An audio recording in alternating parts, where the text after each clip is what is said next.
Pour continuer sur le combat spirituel et les armes, il y a avant la foi, la justice et la vérité.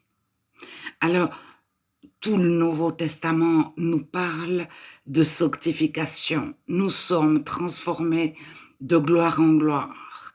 2 Corinthiens 3 à la fin du chapitre. D'être juste, d'être intègre. L'Ancien Testament parle beaucoup d'intégrité. Les psaumes. Alors, celui qui est intègre, c'est celui qui marche devant Dieu. Il n'a pas d'autre Dieu que Dieu et il regarde à Dieu. Alors, dans la pratique, qu'est-ce que c'est? Parce que nous sommes transformés de gloire en gloire, on passe par des événements, forcément. Alors, je vais donner 2 exemples tout à fait fictifs en tant que femme de ménage. Dans un hôtel, si nous devons plier les linges, les serviettes, pour s'essuyer en sortant du bain, on peut les poser par terre et les rouler et faire un joli petit paquet, une belle décoration. Mais Dieu va nous reprendre, ne pose pas la serviette par terre. La personne va s'essuyer le visage, donc on va amener les serviettes sur une table très propre pour les rouler. Mais ça nous perd du temps. Alors, l'autre femme de ménage peut nous dire, moi je reprends des serviettes mouillées, je les roule bien, je les pose sur le radiateur, elles sèchent, j'en ai moins à laver. Alors on se retrouve devant Dieu. Qu'est-ce qu'on fait pour le client? Est-ce qu'il reprend sa serviette mouillée qui a séché sur le radiateur? Est-ce qu'il s'essuie le visage avec la serviette qu'on a mis par terre? Le client ne nous voit pas, notre patron ne nous voit pas, mais Dieu nous voit. Alors on peut se faire gronder parce qu'on a perdu du temps. Mais vos serviettes sont moins bien pliées que les autres parce que vous ne dites pas, moi je ne les ai pas posées par terre, parce que c'est se retourner contre votre collègue de travail. Alors, vous allez peut-être dire à votre collègue de travail, ne les pose pas par terre, mais elle s'en fiche totalement. Le client ne les voit pas, son patron non plus. Alors, c'est là, on reçoit un esprit de force, d'amour et de sagesse. Et la sagesse, l'intelligence de Dieu, c'est le contraire d'un esprit de dispute, nous dit Jacques dans ce 3e chapitre. Alors, la sagesse venue d'en haut est douce, pacifique, elle recherche la paix. On ne va pas avoir un esprit de dispute et se retourner contre l'autre femme de ménage qui, dans notre hôtel, tout ce que le client ne voit pas, elle s'en fiche. On travaille pour Dieu, mais en même temps, on ne se met pas la femme de ménage à dos, parce que nous avons à nos pieds le zèle des chaussures de l'Évangile, c'est-à-dire on souhaite son salut avant toute chose, on souhaite le salut du client et le salut du patron. Donc si on se retourne contre l'un ou l'autre, c'est plus son salut qui passe au premier, c'est notre défense, ou c'est moi je fais bien devant Dieu, c'est le propre juste. C'est faux, c'est la parabole de Luc 18 de Jésus qui dénonce celui qui dit moi je fais tout bien, mais il n'aime pas. Alors nous agissons en premier par amour envers le client, mais par amour envers l'autre femme de ménage et par amour envers notre patron. Alors on se retrouve souvent une gymnastique, on fait le grand écart parce qu'on ne sait pas comment faire. On n'a pas le temps, on ne peut pas prendre le temps de transporter les serviettes sur une table pour les rouler dans un endroit hygiénique. Ensuite, si on estime que le sol de la salle de bain n'est pas hygiénique, comment l'avons-nous lavé? parce que le client va poser ses pieds nus sur le sol que nous venons de laver. Alors, lorsqu'on travaille devant Dieu, on travaille plus pour les hommes, mais pour Dieu. Quelque part, notre client, c'est Jésus. Notre patron, c'est Jésus. Notre collègue de travail, c'est Jésus. On fait les choses pour Dieu, devant Dieu, même si personne ne nous voit. Alors, c'est là qu'intervient la foi, parce que des fois, c'est pas possible. On commence à se dire, mais l'autre femme de ménage, c'est pas possible, elle fait tout faux, elle perd du temps, enfin, elle gagne du temps. Moi, je perds du temps en faisant juste et bien, par amour, et on se retourne contre la personne. Et à un moment donné, Dieu nous met dans des situations inextricables. C'est-à-dire, il n'y a pas de solution. Et c'est là qu'intervient la direction de Dieu. Dieu, qu'est-ce que je fais? Ça, c'est la première chose. Mais la foi. Parce que Dieu ne nous laisse pas dans des situations impossibles. Alors, je vais donner un deuxième exemple. Si on travaille dans un restaurant, le client, il y a certains clients qui viennent dîner tous les jours, ils commandent une salade pour avoir des vitamines, parce qu'ils ne se font pas de vitamines à la maison. Et notre patron nous dit, il fait chaud, tu mets vite les salades trempées dans l'eau. Tu les coupes auparavant, que ce soit prêt. Il est pratique, le patron. Et tu mets les salades trempées dans l'eau. Toutes les vitamines vont partir dans l'eau. On ne coupe jamais un légume avant de le laver. On le lave pour enlever la terre et si on y arrive, les produits chimiques qui ont été déversés sur nos salades, mais on ne fait jamais, on coupe des légumes puis on les trempe dans l'eau. Toutes les vitamines partent dans l'eau.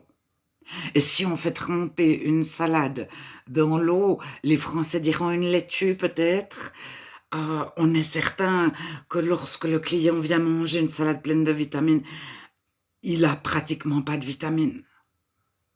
Alors, on aime le client, on travaille dans un restaurant pour la santé du client.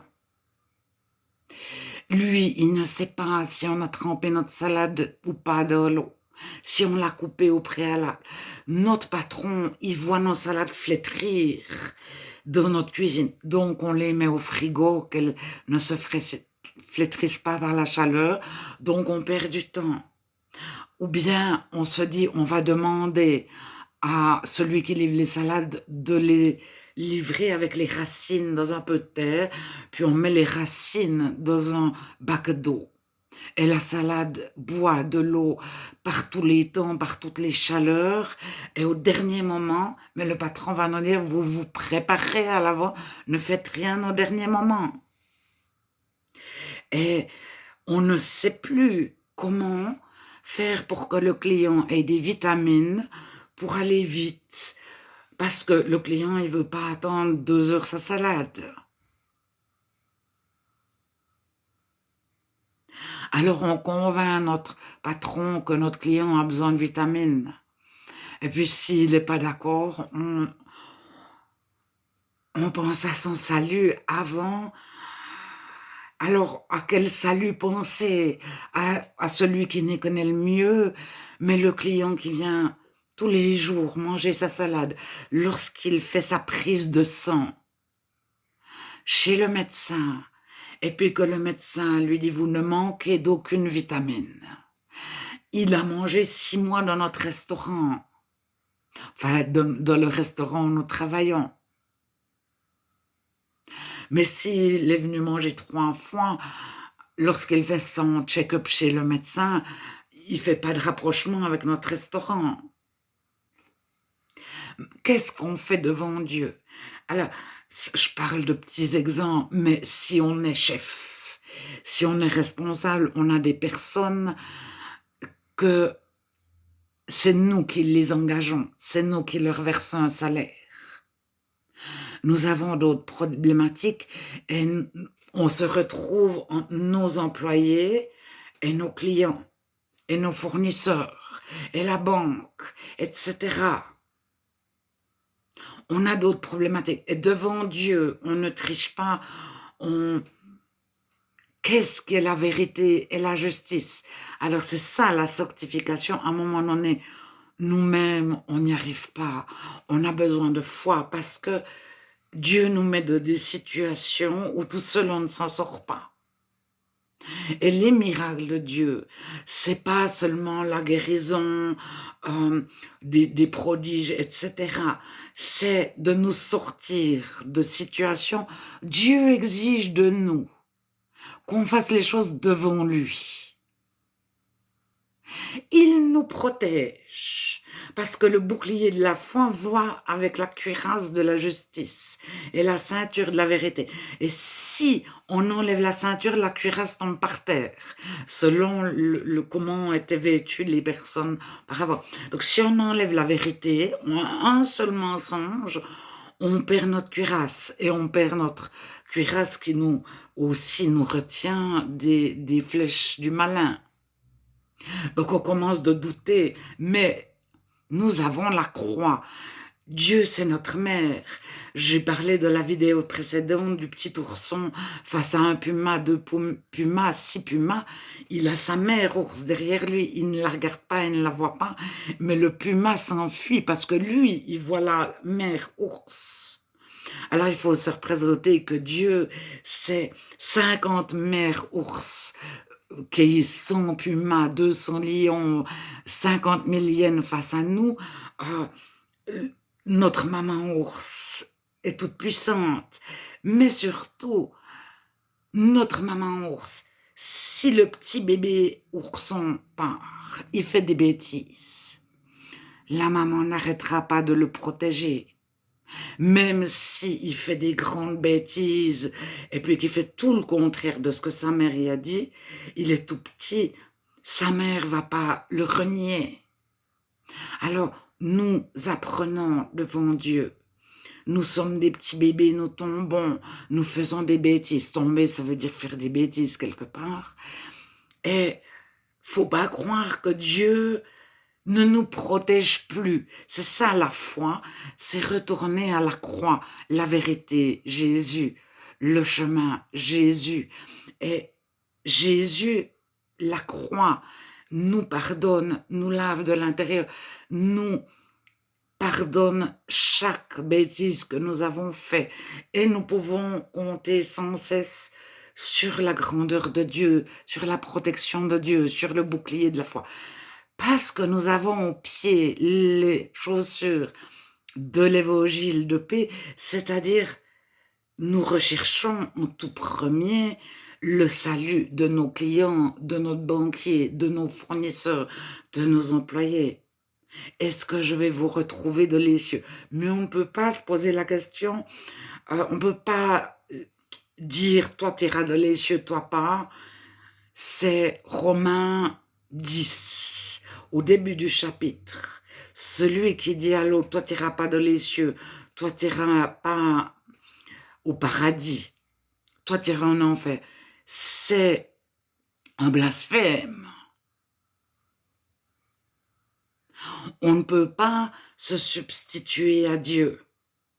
Et que savons-nous de 5 ans, de 10 ans, de 20 ans, le pire du pire du pire, qui est contre Dieu, qui est antichrist, contre Jésus, mais à 200%. On ne sait pas si Dieu le visitera de 5 ans, de 10 ans, de 20 ans, et qu'il sera sauvé.